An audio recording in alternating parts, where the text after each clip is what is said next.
Mesdames et messieurs, bonsoir et bienvenue sur Reflet TV. Merci de nous retrouver dans Entre deux News pour un nouveau rendez-vous de réflexion, d'éclairage et de hauteur de vue sur l'actualité politique de notre pays. Ce soir, deux faits majeurs s'invitent au cœur du débat national. Tout d'abord, la radiation annoncée de Tidiane Thiam de la liste électorale, conséquence d'une décision judiciaire estimant qu'il aurait perdu la nationalité ivoirienne en 1987 lors de l'acquisition de la nationalité française, une décision lourde de symboles et d'enjeux à l'approche d'une élection présidentielle scrutée avec attention tant sur le plan national qu'international. Ensuite, dans la seconde partie de cette émission, l'annonce du retrait de la vie politique de Mamadou Coulibaly, ancien président de l'Assemblée nationale ivoirienne, intellectuel rigoureux, homme de principe et de conviction. Son débat interroge autant qu'il invite à relire avec lucidité et bien sûr le parcours d'un grand acteur qui aura marqué à sa manière l'histoire de la récente démocratie ivoirienne. Entre droit, mémoire, engagement et perspective, quelle lecture possible, quel enseignement à tirer? Nous en parlerons ce soir avec nos 4 consultants du jour. Valentin Zawi, sociologue, bonsoir à vous. Bonsoir. Éric Bayala, journaliste, analyste, bonsoir. Bonsoir Sidik. Gaël Akpa, analyste sociopolitique, bonsoir. Bonsoir. Et Marcelin Niawa, analyste politique, expert en intelligence économique. C'est ça? Bonsoir Sidik. Alors, première question pour Éric Bayala. La radiation de Thiam est-elle juridiquement fondée ou politiquement motivée selon vous? D'abord, c'est une décision de justice, comme vous avez dit, et pour la position que j'ai de la vie de tous les jours, il m'est difficile pour moi de commenter une décision de justice. Donc je ne saurais dire que c'est une bonne décision ou bien elle est mauvaise, ou bien si elle est... Mais une chose est sûre, elle n'est pas politiquement motivée. Dans ce sens que tout le monde a suivi tout ce random que le cas Thiam a eu dans le landerneau politique, notamment en ce qui concerne sa nationalité. Et nous tous, nous avons été agréablement surpris de voir M. Thiam ici même au consulat général de France, où il est allé donc renoncer à sa nationalité qu'on appelle française. Et après ça, le Conseil avait déjà dit qu'il avait eu à acquérir la nationalité française depuis 1987. Et il y a eu beaucoup de discussions en termes d'appréciation juridique de sa situation pour ne pas qu'il soit une personne apatride. Donc, beaucoup de juristes sont intervenus sur des plateaux de télévision pour nous expliquer ce que c'est que la double nationalité. Et il est clair qu'au moment où il acquérait la nationalité française en 1987, il perdait de facto la nationalité ivoirienne. Et on sait que tous les grands postes qu'il a occupés, il a occupé en tant que Français. Et donc aujourd'hui, quand la décision de justice est rendue pour dire que la situation dans laquelle il se trouve, il n'est pas encore dans ses droits, il n'a pas encore entièrement recouvré la nationalité ivoirienne. Et je pense que les juges qui sont les praticiens du droit l'ont apprécié et nous, on ne fait que prendre acte de cette décision. Souffrez que je ne puisse pas commenter une décision de justice. Bien, Marcelin, Valentin Zawi, pardon. Alors, quelle lecture sociologique peut-on faire de cette exclusion? Est-ce qu'on peut parler d'un sentiment d'injustice généralisé, bien sûr? À la suite de M. Bayala, au nom du savoir-vivre républicain, on n'a pas porté un jugement de valeur sur une décision de justice. Bien entendu, M. Tidiane Thiam est le président d'un parti important dans ce pays. Donc le fait que cette décision-là ne soit pas sa faveur, on devine aisément que les militants du PDCI et tous les sympathisants et tous les Ivoiriens qui se sentent proches de lui ressentent une sorte de tristesse. C'est ce qu'on peut dire. Bien, Marcelin Niawa, maintenant, le tribunal de première instance a-t-il agi selon vous, selon le droit ou sous influence politique? Sans vouloir interpréter la décision de justice, je vais dire que la radiation de M. Thiam m'inspire 2 points. Le point, ça met en lumière l'idée que la CEI n'est pas une institution encore crédible. Mais quel lien entre la CEI et puis cette affaire judiciaire? Laissez-moi finir. Thiam est sur la liste électorale depuis 2022, dit-on. Pourquoi aujourd'hui la justice nous apprend qu'il n'a pas le droit d'y être? Si la CEI avait fait son travail, Thiam ne serait pas sur la liste électorale. Donc ça renforce déjà l'idée de l'opposition selon laquelle cette CEI, elle n'est pas fiable Il faut donc l'auditer. Le deuxième point, la décision intervient au lendemain de la visite de l'ONU en Côte d'Ivoire pour prendre le pouls de la situation politique. Cette radiation, on peut dire que est une réponse aux revendications de l'opposition en faveur d'un scrutin inclusif et apaisé. Donc voilà un peu les deux points que cela m'inspire. Bien, Gaël Akpa, et vous, quelle lecture vous faites de la situation qui prévaut? Je veux bien revenir un peu dans le temps. Si on se souvient bien, relativement à l'histoire politique de la Côte d'Ivoire depuis après Félix Houphouët-Boigny, en 95, entre 1995 et 2000, le président Alassane Ouattara, aujourd'hui président, mais dans le temps, le président du RDR, Alassane Ouattara, avait été écarté de la course présidentielle pour une question de nationalité. En 1999-2000, Henri Konan Bédié a aussi été écarté, mais pour une affaire de climat, politique et sécuritaire, et puis il était à l'extérieur du pays relativement après le coup d'État de Guéhi. En 2020, Laurent Gbagbo, après son acquittement de la CPI, est venu, il a été condamné à 20 ans par contumace, alors qu'on sait qu'il se balade toujours à Abidjan malgré cette condamnation de 20 ans. Et Guillaume Soro aussi, en 2020, c'est la même chose. Blé Goudé, c'est la même chose. En fait, tous ces éléments, pourquoi j'en parle? Parce qu'on a l'impression que même si la justice a bien fait son travail, parce que les autres consultants l'ont dit, et de façon républicaine, il n'est pas de notre ressort de pouvoir commenter ici, de façon juridique, la décision qui est tombée hier. Parce que M. Thiam, il a ses avocats, tout comme aussi ceux qui sont allés porter le recours contre lui. Donc c'est une question où c'est le juge qui tranche, donc ce n'est pas à nous de décider. Mais souvent, il y a le contexte. Il y a le contexte, et c'est le contexte qui fait qu'aujourd'hui, dès que cette décision tombe, ça amène à se poser des questions et qui va jusqu'à des suspicions. Est-ce qu'on n'est pas dans une entreprise d'écarter un candidat comme ça a déjà été? Voilà pourquoi je suis venu un peu dans le passé. Et ce genre d'attitude-là font qu'aujourd'hui, on est tous d'accord que nous sommes, on parle presque d'une crise préélectorale. Voilà. Et je vais venir sur le profil de Thiam lui-même. Thiam a été ancien fonctionnaire de l'État de Côte d'Ivoire dans les années 90. Il a été ministre, il a été cadre du PDCI, aujourd'hui président du PDCI-RDA, un parti politique ivoirien, il est ivoirien, et il a toujours été inscrit, comme tout à l'heure disait mon voisin, sur la liste électorale. Aujourd'hui, pour le citoyen normal, quelqu'un qui a toujours été sur cette liste-là, et aujourd'hui, parce qu'on lui sent des prétentions présidentielles, il a même avancé qu'il serait en tête des sondages à 5 mois des élections. Une telle décision tombe. Vraiment, je ne sais pas si la Côte d'Ivoire a pu tirer les leçons de tout ce qui a pu se passer dans le temps. J'ai l'impression que la classe politique et même civile, aujourd'hui, est en train de préparer quelque chose qui devait, en temps normal, nous interpeller tous. C'est comme si le trou est là.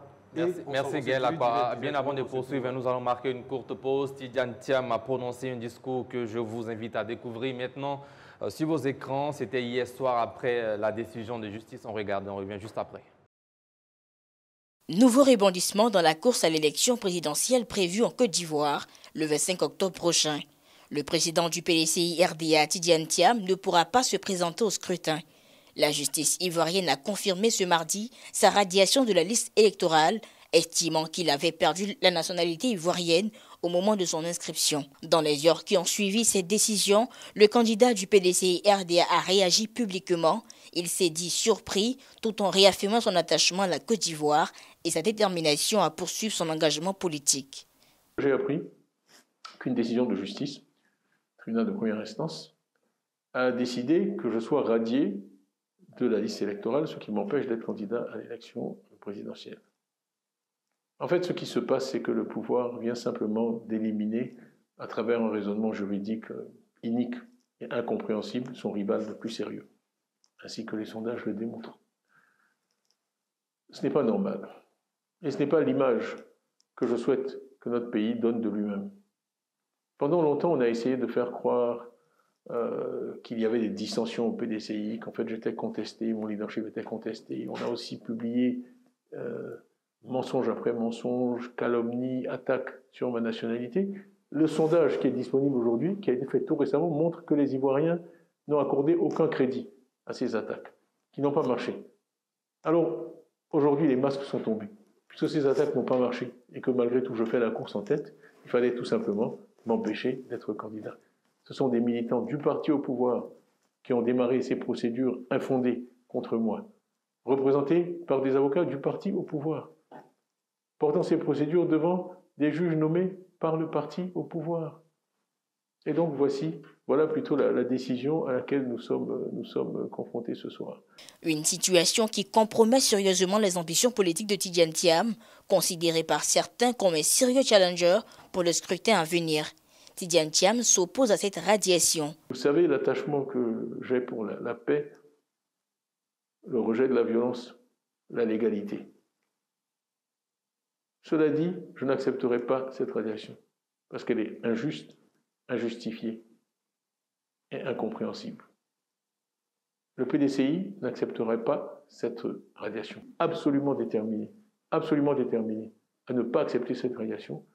Je suis absolument déterminé à me battre pour que les Ivoiriens puissent choisir librement celui ou celle qui doit les diriger parmi les 5 prochaines années. Je crois que tous les amis de la Côte d'Ivoire, nous-mêmes les Ivoiriens, la communauté internationale, doit peser dans ce sens. Le PDCI est uni derrière moi. Il n'y aura pas de plan B, il n'y aura pas de plan C. Nous voulons aller à cette élection représentée par le candidat que le PDCI s'est librement choisi, à 99,5% et de façon complètement transparente et démocratique. L'exclusion de Thiam de la course présidentielle rebat ainsi les cartes à 6 mois d'un scrutin particulièrement attendu. Elle pourrait entraîner une redéfinition des stratégies au sein de l'opposition et plus largement sur l'échiquier politique national. Bien, nous avons suivi ce reportage sur la déclaration de Tidiane Thiam. Qu'est-ce que ça vous inspire, Eric Bayala? Et puis, il y avait une question auparavant. Thiam, qui avait été ajouté sur la liste électorale depuis 2022, annoncé par Marcelin Yawa.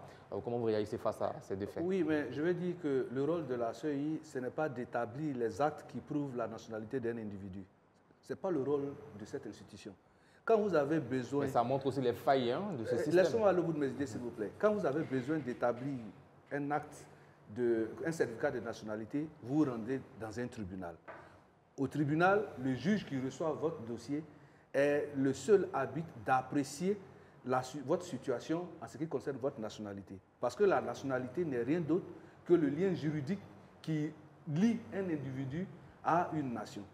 Et donc, quand vous allez vous inscrire sur la liste électorale, il est allé s'inscrire sur la liste électorale. C'est parce que la décision de justice vient dire que cet individu qui s'est fait inscrit sur la liste électorale a été déchu de sa nationalité. De facto, il n'a plus le droit, sinon il n'a plus le droit d'y figurer. En ce moment-là, la CEI, à partir de cette décision de justice, va l'en extirper. Ça, c'est de façon, voici la démarche. La procédure. Et ça fait plus sérieux que de partir à partir... Parce que la CEI, ce n'est pas une institution juridique pour dire, bon, à partir de 8 dits ou bien de la rumeur publique, on peut disposer qu'un tel ou un tel individu a la nationalité ou bien n'a pas la nationalité. Là, elle va se baser donc sur ce qu'on appelle cette décision de justice pour pouvoir l'extraire donc de la liste électorale et ça fait plus sérieux. Et c'est comme ça que la CEI a toujours travaillé. Contrairement à ce que M.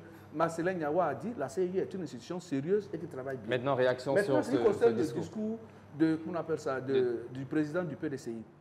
Il faut comprendre que quand on est président d'un parti politique ou bien quand on occupe une quelconque fonction dans une société, on n'est pas au-dessus de la loi. Nous étions ici tous citoyens ivoiriens et nous avons tous été informés par un communiqué de presse où on voit le président du PDCI lui-même faire une déclaration pour dire qu'il est venu se dessaisir de sa nationalité française. Mais la loi est la loi. C'est vrai que c'est difficile, mais c'est la loi. On dit qu'au moment où vous vous inscrivez sur la liste électorale, vous avez perdu votre nationalité ivoirienne, donc vous n'avez pas le droit d'y être. Mais personne ne l'a pris par la main pour aller renoncer à sa nationalité. Et on ne peut pas être en même temps ivoirien est français, quand bien même qu'on n'a pas un des parents français de naissance. La justice, les juristes l'ont expliqué. Donc, pour M. Thiam, il n'a pas la double nationalité. Il avait donc perdu la nationalité ivoirienne au profit de la nationalité française, d'ailleurs, à partir de laquelle il a eu à occuper toutes ces grandes fonctions. Bien, merci. Voilà. Gaël Lakpa, Tidjane Thiam parle d'un raisonnement juridique unique. Est-ce une fuite en avant ou une réalité, hein, selon vos analyses? Non, moi je l'ai dit tout à l'heure, n'étant pas juriste, mais j'ai un élément. Comment Tidjane Thiam se retrouve sur la liste électorale entre 2022 et 2025? Il n'y a aucun souci. Au moment où nous sommes à 4 mois, à 5 mois des élections, maintenant tous les démons se réveillent. C'est vrai ce que Bayala dit, il y a eu la procédure qu'il a menée pour se dessaisir de sa nationalité française, mais est-ce que, de par le sang, parce que ce qu'on dit là, on va essayer de rentrer forcément dans les détails. Tidjane Thiam, il a un père, il a une mère. Sa mère, là, est-ce qu'elle n'est pas ivoirienne? Moi, je pense que le fait de se dessaisir de sa nationalité française, ayant le sang ivoirien, automatiquement, ça ne fonctionne pas comme ça. Voilà, automatiquement, ça devrait pouvoir se faire. Ce n'est pas un mécanisme automatique. Mais comme je ne suis pas juriste, je veux bien m'aventurer dans cette réflexion-là. Avec assez de réserves. Mais, bien sûr, avec des réserves. Bien sûr. Mais aller jusqu'à radier la personne qui était déjà sur la liste électorale, c'est vraiment difficile. Et puis, il y a le timing aussi qui compte. Le timing. Aujourd'hui, au départ pour de mes vous, ce n'était propos, pas nécessaire. Au départ de mes propos, ce n'était pas nécessaire pour vous. C'était pas nécessaire. Bien qu'il ne respecte pas, disons, les textes. Hein. Non, ces mêmes textes-là, je l'ai dit tout à l'heure, si vous prenez son avocat, il a ses arguments. Je ne veux pas sortir les arguments de son avocat ici, mais je crois que ce que Eric dit, du fait qu'il a été naturalisé, de l'autre côté, ils vous diront que non, Thiam est né déjà français. Ah, mais c'est pour ça que c'est faux. C'est pour ça que je n'ai pas voulu entrer dans ce débat. Mais ils diront que Thiam est né d'un père français. Et ce père français-là, c'est lui qui a engendré Thiam. Alors, donc Thiam, naturellement, est français. Alors, Marcel Niawa, vous, quelle lecture vous faites de ce discours tenu par Thiam, qui a aussi parlé d'un sondage qui a été effectué, des sondages, par un sondage, où il était en tête devant le président Laurent Gbagbo et Alassane Ouattara. Ce discours, mais j'ai écouté quand même les différents commentaires après la décision de justice. Et hier, j'ai entendu un juriste dire que M. Thiam ne peut s'inscrire sur la liste électorale que s'il y a une nouvelle RLU en 2025.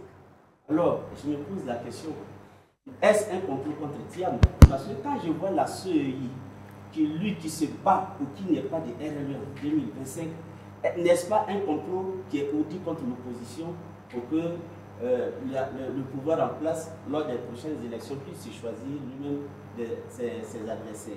Mais là où je veux interpeller un peu les uns et les autres, le cas Thiam, ça ressemble à un autre cas.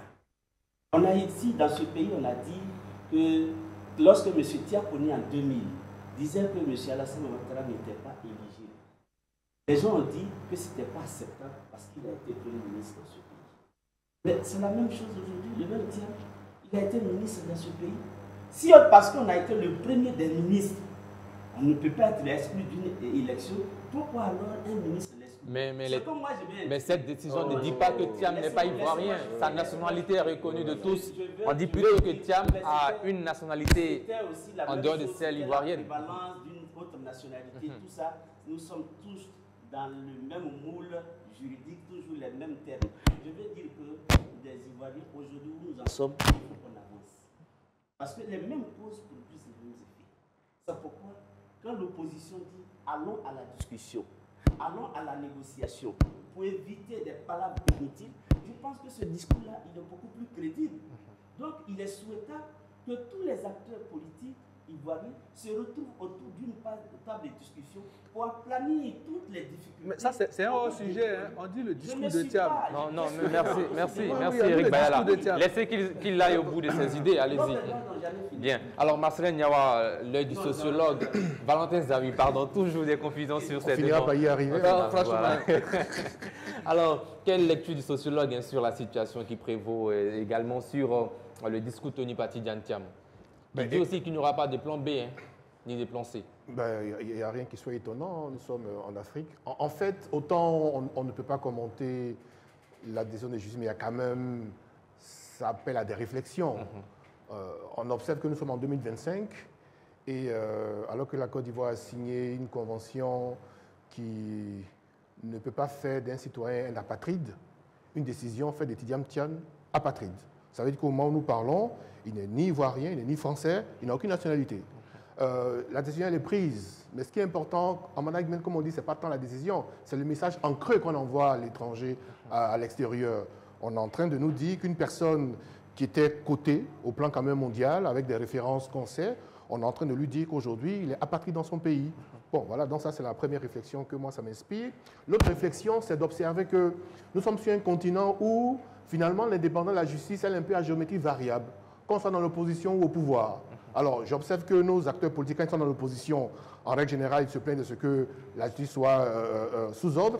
Et puis, quand ils prennent le pouvoir, alors qu'il n'y a pas eu j'allais dire, de réformes structurantes majeures, les modes de nomination et de promotion des acteurs là, sont toujours les mêmes. Et comme par hasard, une fois au pouvoir, on trouve que la justice est indépendante. Ça aussi, c'est un fait. C'est triste, mais malheureusement, c'est comme ça. Et puis, le dernier point que ça m'inspire, on l'a dit, je l'ai dit tout à l'heure, cette décision, bien entendu, c'est une tristesse qu'on peut comprendre pour les militants sympathisants du PDCI. C'est aussi une décision qui affaiblit, ou tout au moins demande au PDCI de revoir ses cartes par rapport à sa stratégie politique. Maintenant, pour finir avec le discours de M. Thiam, dans son propos, il le dit, lui tout de suite, il trouve que voilà, c'est le gouvernement qui est derrière ça. C'est son point de vue. Après, il y a un environnement.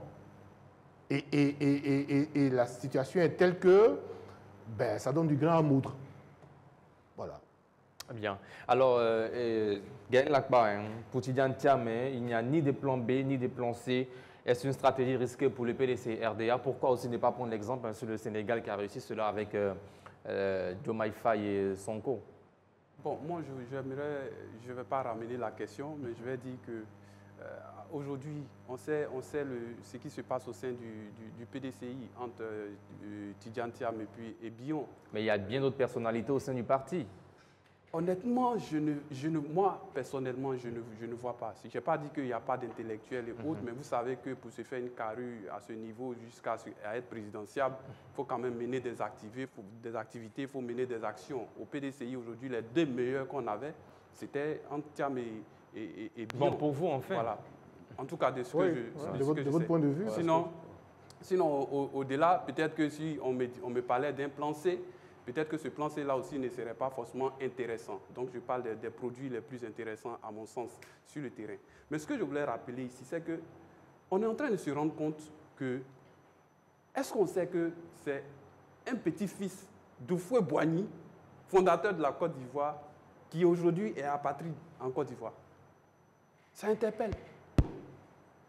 Le fait de retirer Tidiane Thiam de la liste électorale, aujourd'hui qu'il soit radié, c'est un rendez-vous manqué pour moi pour la réconciliation entre les politiques. Je ne dis pas réconciliation nationale, parce qu'on sait que la situation depuis un certain moment est délétère. On parle de CEI, on se bat sur la CEI, opposition contre pouvoir, dialogue politique, il n'y a pas de dialogue politique.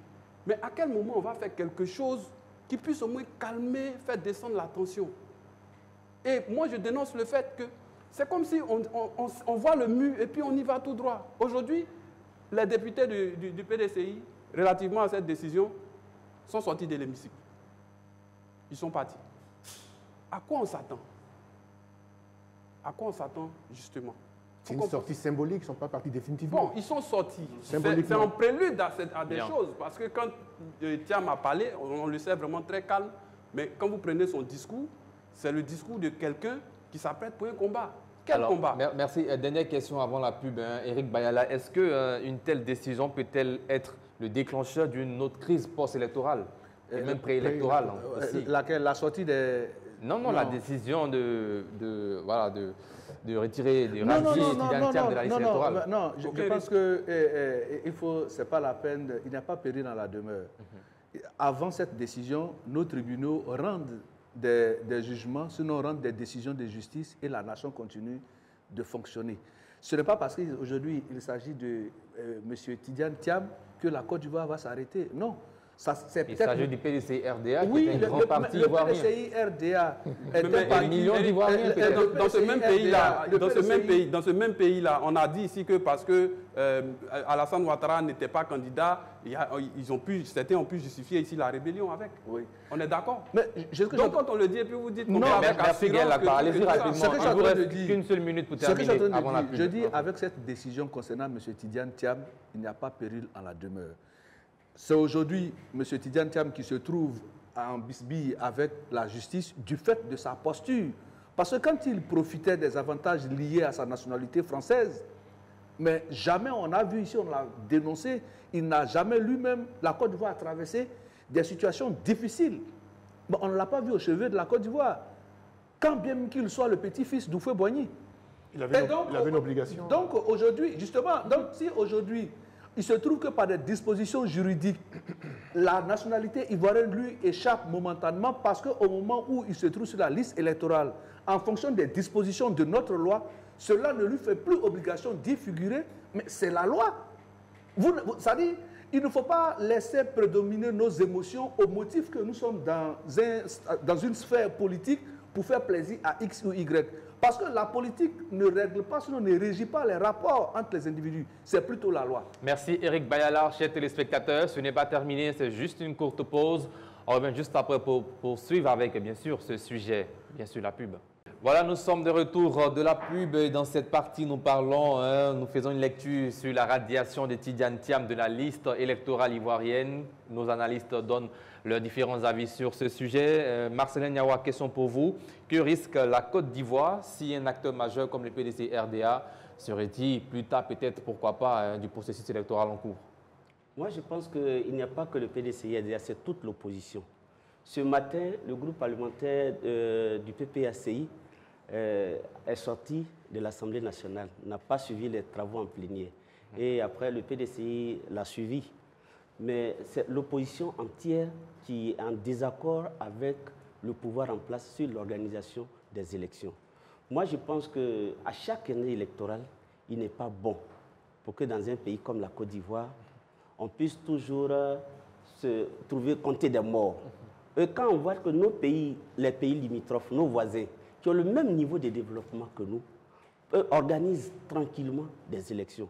Qu'est-ce que ça coûte à la Côte d'Ivoire, aux acteurs, au gouvernement actuel, de s'asseoir avec son opposition pour discuter afin de trouver le mécanisme fiable, consensuel, je dirais, pour pouvoir organiser des élections propres et crédibles, pour que le vainqueur puisse féliciter le vaincu et vice-versa. Mais non, et ils sont dans un optimisme béat qui dit que oui, il n'aura rien, il n'aura rien. Ce n'est pas une question d'il n'aura rien. On est démocrate ou on ne l'est pas. Je le dis toujours en démocratie, c'est toujours le droit à la différence. Et qui dit le droit à la différence dit le respect de l'adversaire. Donc même l'adversaire, une fois qu'il crie, il faut s'asseoir avec lui et l'écouter. C'est de cette façon qu'on peut arriver à ce qu'on appelle la paix démocratique. Mais quand on dit on a trop discuté, on n'a jamais trop discuté. Lorsqu'il y a eu la guerre en 2002, le président Laurent Gbagbo, il a fait presque toutes les grandes capitales d'Afrique pour rechercher... Le problème, ce n'est pas de se balader pour chercher la paix. Les grandes capitales d'Afrique pour rechercher la paix. Aujourd'hui, il y a un problème qui est en train de... On ne sait pas par quel bout le feu peut venir. Il faut prévenir. Et la meilleure façon de prévenir, c'est le dialogue. Bien. Et il faut que le pouvoir accepte le dialogue. Eric Bayala, attendez à votre tour.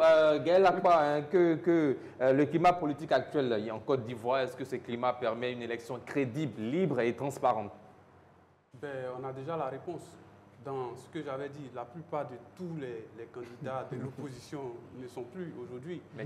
Pascal Affi-N'Guessan, candidat déclaré sur la liste électorale. Bon, Pascal Affi-N'Guessan, candidat déclaré, effectivement, il peut être candidat, mais on va dire qu'à un certain moment, quand on parle de Laurent Gbagbo, ce n'est pas Pascal Affi-N'Guessan. Quand on parle de Tidiane Thiam lui-même, ce n'est pas Affi-N'Guessan. Quand on parle de Guillaume Soro, ce n'est pas Affi-N'Guessan. Je ne dis pas que Affi-N'Guessan n'a pas un certain score, mais le mieux serait que tous ceux qui veulent compétir, qu'on les laisse compétit. Eh bien, cela maintenant, soulève une question. maintenant. Cela soulève une question. Est-ce que, disons, une personnalité politique est au-dessus de la loi? Vous savez, comme j'ai dit tout à l'heure, on est dans un climat qui est devenu lourd. Et on parle même de crise préélectorale. On n'est même pas encore dans l'élection préélectorale alors qu'on est à 5 mois des élections. Donc, au nom de cela, ce n'est pas aujourd'hui, disons-nous caché, ce n'est pas d'aujourd'hui que l'opposition a beaucoup de revendications. Toutes ces questions qui ne font que revenir là, c'est depuis au moins près de 3 ans, 4 ans. Et chaque fois, on parle de dialogue, on parle de la CEI, on veut des élections inclusives. Mais si on a des élections inclusives, là, ça fait quoi dans ce pays, pour une fois au moins? Mais il se peut qu'on arrive à des élections. Même dans une... Où on trouve Non, le président, Éric Bayala, vous allez parler tout à l'heure, soit on allez-y. trouve le président Alassane Ouattara lui-même candidat, ou bien celui qui aura été désigné en dehors de lui, contre peut-être, comme vous avez dit, Pascal Afin-Guessan, ou bien d'autres figures même peut-être qui ne sont même pas connues. Parce que être candidat, c'est ce que je disais tout à l'heure, il ne s'agit pas d'être candidat pour être candidat, mais il faut être un candidat quand même qui est représentatif. Mais on a l'impression que ceux qui ont quand même un certain poids aujourd'hui sont par miracle écartés. Bien. Éric Bayala, maintenant votre tour. Tidjane Thiam a dit hier, et je cite, « Je crains qu'une fois de plus nous soyons au bord d'une crise ». Fait-il référence au passé récent ou utilise-t-il la peur de l'histoire pour se positionner en figure de stabilité? Non, mais rien de tout cela, parce qu'il ne faut pas s'accrocher au prêchissonniste qu'est M. Thiam pour dire qu'il s'accroche, il a peur d'une quelconque crise. Non, il n'en est rien absolument, parce que d'où il fait sa déclaration. Mais je pense que s'il avait cet amour-là même pour la Côte d'Ivoire, ça fait vraiment un moment qu'il n'est même pas en Côte d'Ivoire, si vraiment mes informations sont bonnes. Il est en mission. Voilà. Et demain, ce que j'aurais appris, le PDCI entend marcher sur l'ensemble des tribunaux. Mais le juge qui a rendu sa décision, il est allé chez lui à la maison. Qu'est-ce que ça va apporter? Mais c'est rien du tout. Et puis, j'ai entendu certains analystes ici dire que pour une fois, il faut laisser tout le monde y aller. Même dans l'élection d'un chef de classe, il y a des conditions, il y a des règles à remplir. En 2010, on a laissé tout le monde y aller. Le président Laurent Gbagbo, en 2010, on a laissé tout le monde y aller. Je vais citer... Le président Gbagbo a pris une ordonnance. Merci Gaël Lapa. Vous avez parlé, laissez qu'il termine également à son tour. Laurent Gbagbo qui disait que la loi est difficile, mais c'est la loi. Et que la loi est faite pour éliminer des gens. Quand on fait la loi, c'est pour dire que tous ceux qui respectent la loi doivent continuer de vivre sous la coupole de cette loi. Mais tous ceux qui s'en écartent seront donc obligés soit de s'en conformer ou bien de subir les rigueurs de la loi. Et donc il se trouve que malheureusement pour l'instant, la loi dans son application, dans sa rigueur, a trouvé sous son chemin un individu qui ne remplit pas les conditions. Donc la loi s'est appliquée, chers messieurs. Il ne s'agit pas d'une quelconque élection. On n'est pas en train de choisir le président d'une tontine du quartier. Il s'agit du président de la République de Côte d'Ivoire. Cette Côte d'Ivoire que le président... en 2010. Merci Gaël. Laissez-moi malheureusement, le temps... Merci. Éric Bayala, merci. Tout le monde puisse être merci. Gaël, à votre tour, on vous a laissé parler. Donc, laissez les autres parler également. Merci, Éric Bayala. Une question pour Valentin Zawi. C'est une question très importante. Que dit cette affaire sur la confiance des citoyens ivoiriens dans le processus démocratique? Et puis pour terminer, est-ce que la paix sociale est aujourd'hui en péril à cause de cette décision de justice? Écoutez, moi j'écoute, j'entends, même sur ce plateau, c'est la Côte d'Ivoire éternelle. Hein, dans ce que je disais, alors hier, ceux qui étaient contre quelque chose, aujourd'hui les mêmes sont pour la même chose, parce que juste que c'est en notre faveur. Et c'est ça le drame dans ce pays. Est-ce qu'on défend des principes et des valeurs par rapport à la République, ou bien est-ce qu'on défend des causes partisanes ou des hommes? Je pense que le drame de ce pays, c'est cela. Parce que tous les 5 ans, c'est le même schéma. Hein. Voilà, il y a des gens qui vont être exclus, la justice a décidé, et puis quand ça nous arrange, on applaudit, et quand ça ne nous arrange pas, voilà, on a envie de faire la révolution. Et finalement, je me dis, le peuple dans tout ça, bien sûr qu'il y a une crise. On est en année électorale. Par définition, dans une démocratie, le multiparti n'est qu'un élément de la démocratie. Et dès l'instant où on dit démocratie, c'est que nous sommes d'accord, que nous sommes différents. On est dans un système, comme on dit, de dissensus. Et quand on va à une élection, il faut un minimum d'accord pour y aller. Là, on est en train d'observer toutes sortes de choses. La commission électorale indépendante fait son travail. Il y a un minimum d'accord qui a été consacré par le dialogue 5, le dialogue politique. Il y a eu un minimum d'accord entre les partis politiques. Et toutes les résolutions ont été mises en application. Quand les partis politiques s'asseyent pour dire qu'on ne veut pas que la CEI organise la RLE dans le mois de juillet et de septembre parce qu'il pleut et que la CEI se conforme à leurs décisions, en ce moment, la CEI est bonne. Maintenant, quand il s'agit techniquement de ne pas tenir du fait de plusieurs reports qui ont été induits par leur même opposition et qui a eu une incidence fâcheuse sur le calendrier électoral, en ce moment, la CEI devient partisane. Mais il faut qu'on arrête. Merci, chers téléspectateurs, également, chers consultants. Nous passons maintenant au second sujet de cette émission. Il s'agit bien sûr de l'ancien président de l'Assemblée nationale de Côte d'Ivoire, Mamadou Coulibaly, qui a annoncé sa retraite politique. Mamadou Coulibaly, une symphonie inachevée, c'est bien sûr le sujet qui nous réunit pour cette seconde partie d'émission. Première question pour vous, Marcelin Niawa. Mamadou Coulibaly a-t-il été, pour vous, un intellectuel politique incompris ou un visionnaire sans relais populaire? Mais Mamadou Coulibaly a toujours été dans ce pays un brillant intellectuel, un économiste, enseignant-chercheur, qui aujourd'hui, il a été ancien président de l'Assemblée nationale, ministre même aussi. Aujourd'hui, il décide... Ancien maire. Bon, ancien maire aussi. Aujourd'hui, il décide de prendre sa retraite. Sur le plan politique. Il avait déjà administrativement pris sa retraite. Il a aujourd'hui 68 ans. Mais politiquement, à mon avis, il était encore très jeune et pouvait continuer le combat. Mais c'est lui seul qui sait pourquoi il est rentré en politique et c'est lui seul qui sait pourquoi il en sort. Donc, c'est tout ce que je n'ai pas grand-chose à dire là-dessus. Je pense qu'il a pris sa décision au regard de tout ce qu'il a décidé de faire ou de ne pas faire. Peut-être qu'il a atteint son objectif.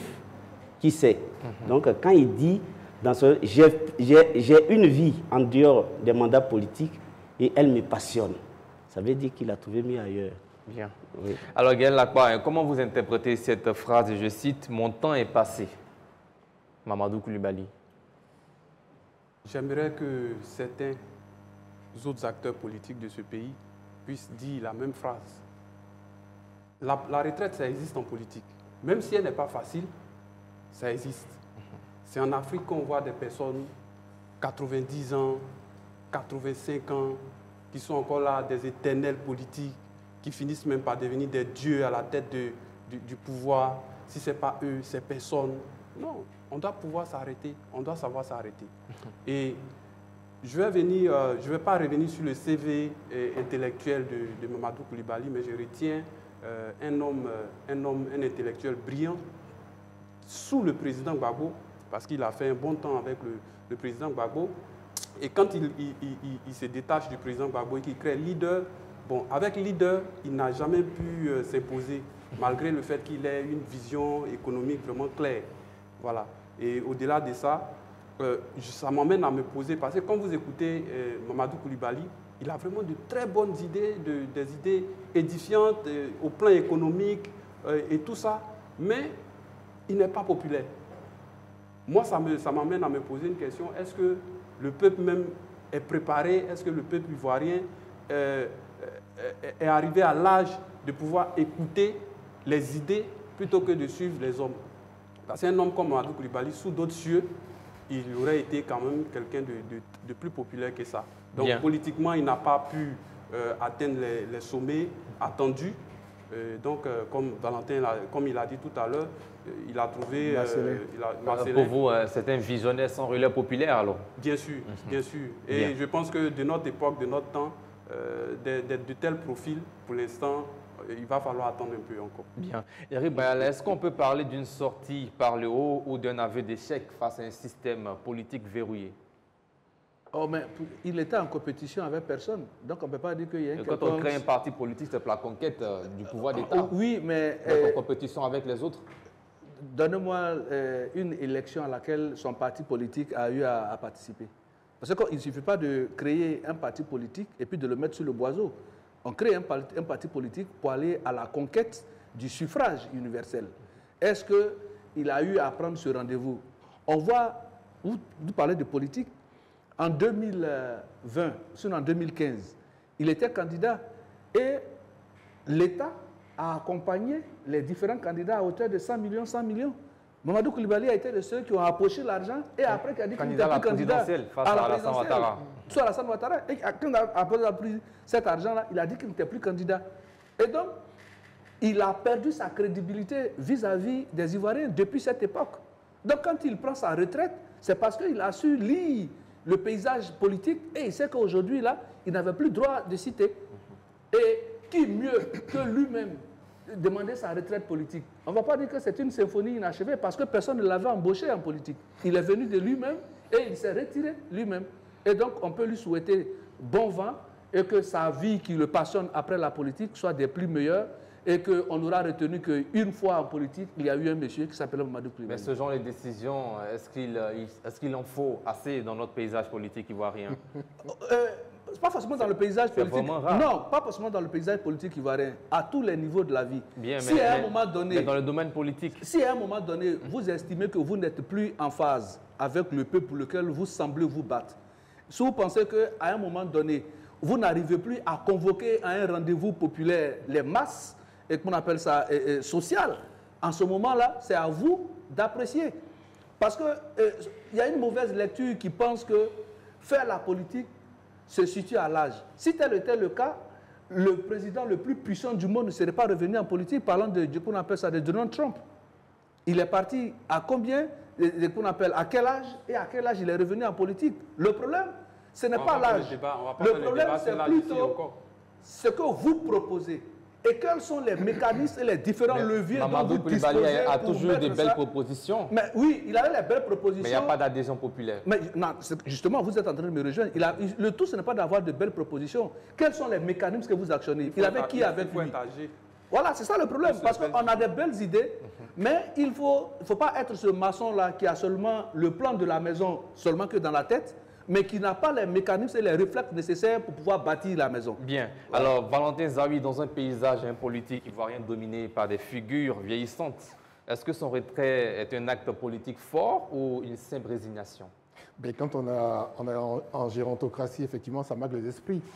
Après, écoutez, M. Mamadou Koulibaly n'a peut-être pas été suivi toujours par les masses populaires, comme disait M. Bayala, mais il fait quand même partie de ces intellectuels, mais vraiment au sens noble du terme, parce qu'on a vite fait de confondre instruction et intellectualisme. Hein. On peut ne pas être allé à l'école, être un intellectuel. C'est les gens qui ont une capacité de raisonnement.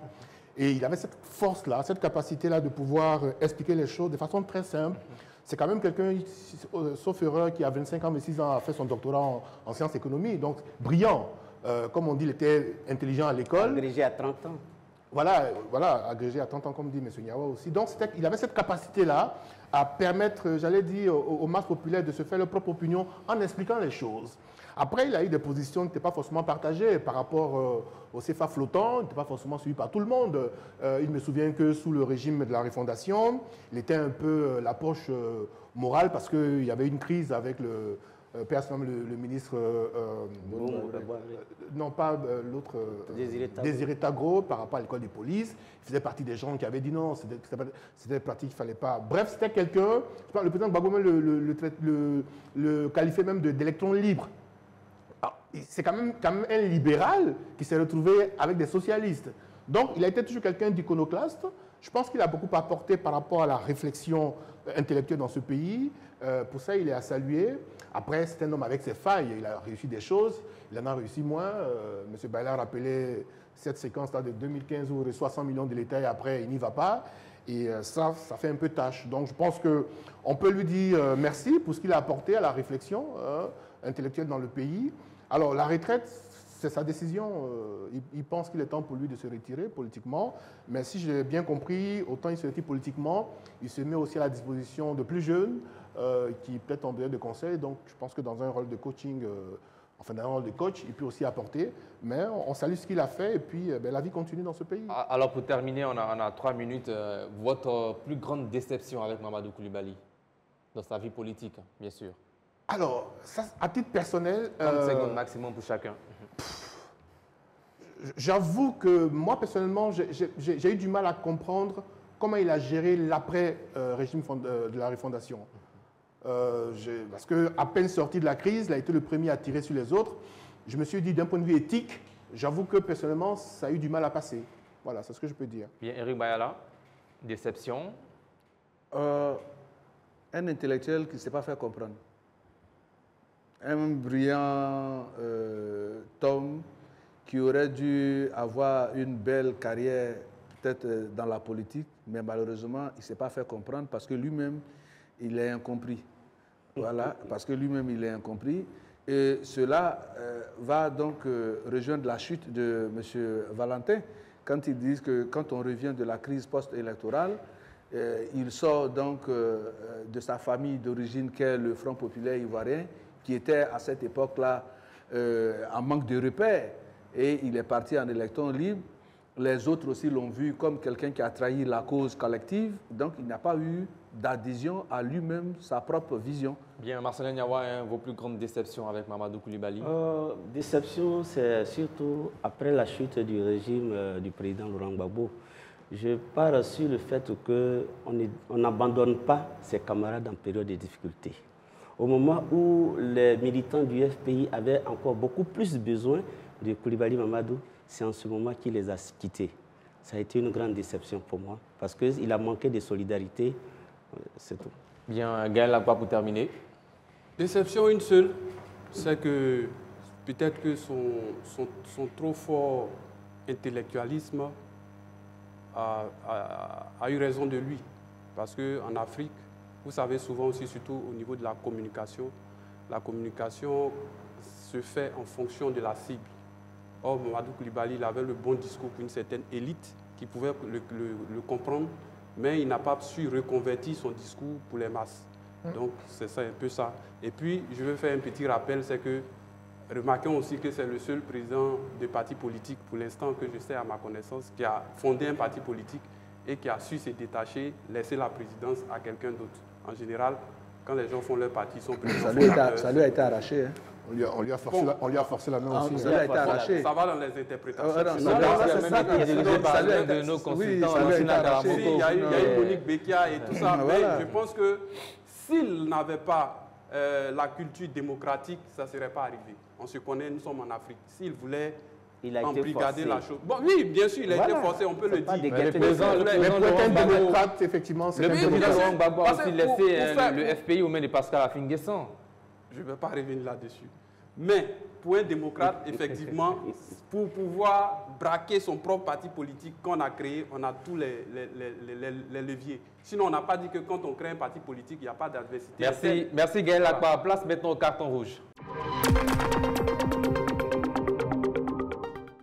Voilà, nous sommes dans les cartons rouges ici. On fait des coups de gueule sur des sujets au choix. Premier carton rouge avec Gaël Lagba.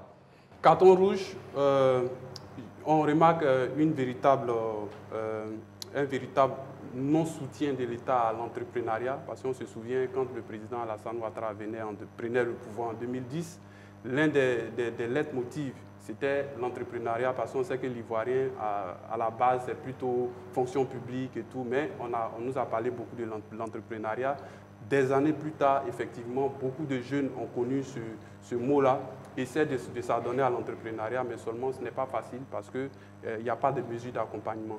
Il n'y a pas vraiment de mesures d'accompagnement. Les banques aussi, l'emploi jeune. C'est mon carton rouge. Bien. Les banques aussi, oui, les banques aussi ne donnent pas de crédit. Les taux d'intérêt sont très élevés. Il faut que l'État fasse des efforts dans ce sens-là pour que tous ceux qui ont des projets puissent au moins les réaliser, parce que l'entrepreneuriat, c'est ce qui peut sauver notre nation. Merci. Carton rouge, Marcelin Niawa. Carton rouge au gouvernement, parce que à la suite de la grève des enseignants, certains enseignants ont été arrêtés, mis en prison, tels que Ghislain Dugarry. Après plusieurs séances de discussion, de négociations, les enseignants, ils ont repris la craie, ils sont retournés en classe, mais il y a encore des grévistes, des syndicalistes enseignants qui sont encore en prison. Nous souhaitons que cela soit libéré parce que la grève est un droit. Donc, carton rouge au gouvernement sur ce point. Bien, Eric Bayala, votre carton rouge. Mon carton rouge aux militants du PDCI qui entrevoit de faire une marche demain sur l'ensemble des tribunaux. Je pense que ce n'est vraiment pas opportun. Et si jamais la marche doit avoir lieu, je pense que celui pour lequel cette marche-là, selon pour qui cette marche-là doit avoir lieu, sera en tête de cette marche. Parce qu'on ne veut pas de politiciens aristocrates qui restent ailleurs et qui appellent à la chérie. Bien, dernier carton rouge de Valentin Zawi. Carton rouge à toutes ces personnes qui créent des écoles boutiques et qui ne donnent pas la qualité de l'information qu'il faut aux enfants. Et l'État fait ce qu'il peut, mais c'est aussi bien qu'il y ait un contrôle un peu plus poussé pour que effectivement nos enfants reçoivent une bonne éducation. Merci. Bien, la dernière rubrique de cette émission, vous la connaissez, le chiffre du jour. Le chiffre du jour, c'est 24. Ça fait référence à la journée de demain, présidentielle 2025. L'opposition ivoirienne annonce des marches devant les tribunaux pour contester l'éviction de Tidiane Thiam. Le principal parti d'opposition, le PDCI-RDA, a appelé à une mobilisation nationale ce jeudi devant les tribunaux en réaction à l'invalidation de la candidature de son président, candidat déclaré à la présidentielle ivoirienne pour octobre 2025. Chers consultants, commençons bien sûr par Marcel Niawa, commentaire sur ce chiffre 24. Mais 24, comme vous le dites si bien vous-même, demain, le PDCI va marcher à travers toute la Côte d'Ivoire. C'est ce qu'on a entendu dire, des marches éclatées. Moi, je pense que la Constitution autorise des marches, que les pouvoirs en place encadrent cette marche de l'opposition. Parce que marcher, c'est aussi une façon de discuter. Lorsque on refuse d'aller sur la table, on peut aussi emprunter des rues pour se faire entendre. Pas pour prendre des armes, mais pour marcher pacifiquement. Donc, je souhaite que les forces de l'ordre encadrent cette action démocratique pour le bien-être des Ivoiriens. Bien, Valentin Zawi. Oui, à la suite de M. Niawa, la marche, le droit de marche, il est d'ordre constitutionnel. C'est l'article 20 de notre Constitution du 8 novembre 2016 qui le stipule. Donc oui, c'est des citoyens qui ont le droit de marcher. C'est une forme d'expression. Après, la loi dit qu'il faut marcher pacifiquement. Donc il faut juste espérer que ces citoyens, ces concitoyens s'expriment, mais dans le calme. Eric Bayala, commentaire sur cette marche annoncée. Oui, vous savez que c'est vrai, mais dans les tribunaux, on ne délivre pas seulement que les certificats de nationalité. Dans les tribunaux, il n'y a que les magistrats se prononcent. Allez-y, allez-y. Mon ami Marcel Niawa. Non, je suis en train de dire que dans les tribunaux, il n'y a pas seulement que les certificats de nationalité. Il y a que les magistrats se prononcent sur la liberté de certaines personnes qui sont en dévasage avec la société, notamment les repris de justice, les voleurs, il y a les braqueurs, il y a tous ceux-là. Et donc, demain, jeudi, c'est un jour ouvrable où la justice ivoirienne, dans son ensemble, a prévu donc beaucoup de séances, d'audiences en ce qui concerne les cas de jugement sur des délits de tous ordres. Et donc, une marche à l'endroit de ces tribunaux, est-ce que, quand on regarde et puis on dit qu'on est républicain, est-ce que cela participe véritablement à un caractère républicain, quand bien même qu'on sait ce que cela peut provoquer? Aller marcher pour aller à un tribunal qui a rendu une décision. Et donc, si je comprends bien, demain, si quelqu'un envoie sa chaussure chez un cordonnier qui a mal placé une semelle, et qu'on a une petite organisation, on va marcher pour aller vers tous les cordonniers de Côte d'Ivoire. Non, à un moment donné, il faut qu'on arrête, il faut qu'on soit responsable. Il y a des recours que ce genre de situation permettent, que le PDCI, à travers ses conseils, s'organise pour pouvoir faire face à ce genre de recours-là, selon les dispositions prévues par la loi. Mais pour le coup, il n'y a pas de recours, là. Non, mais la décision est sortie de Il recours. n'y a pas de recours. Ouais. Oui, je dis que pour ce genre de situation, je n'ai pas dit qu'il a fait appel, mes propos sont très clairs. Je veux dire que ceux qui n'ont pas obtenu dans la rue, ce n'est pas en allant marcher que le juge va revenir pour dire, bon, désormais il est sur la liste électorale. Non, il faut avoir une posture républicaine qui peut appeler, si vous voulez, et à avoir une autre attitude vis-à-vis de quelque chose. Dans la mesure où la Constitution l'autorise. Mais ce que je suis en train de dire, il y a demain, merci à vous. Si les voleurs s'échappent, c'est les responsables. Quelle lecture, quel commentaire vous faites sur cette marche déjà, sur à venir? Le chiffre 24, je ne sais pas si mes souvenirs sont bons. c'est normalement demain que la justice devait délibérer sur l'affaire Yapo. Valérie Yapo. Valérie Yapo. Ouais. Donc le PDCI ne lance Il pas veut empêcher tout ça, justement. Le PDCI ne lance pas cette marche-là comme ça au hasard. Mais je pense que, étant un parti sérieux, avec les autorités, parce que le droit de marche, c'est constitutionnel, mais seulement c'est pour éviter souvent des débordements. Donc il appartiendra à la force publique d'encadrer cela. Et moi, je pense que ça serait très beau à voir qu'en Côte d'Ivoire, on puisse voir des personnes marcher, exprimer leur ras-le-bol. Merci. Gaël et Eric Bayala, dans les tribunaux. Surtout qu'on avait le sentiment que c'était plus possible de marcher. Est-ce que c'est cela que la Côte d'Ivoire a besoin? Marcher dans les rues? À 6 mois d'une élection aussi importante. Non, la Côte d'Ivoire n'a pas besoin de troubles, si c'est le fond de votre question. Mais après, comme je l'ai dit, la loi, la Constitution donne droit aux citoyens de s'exprimer par une marche.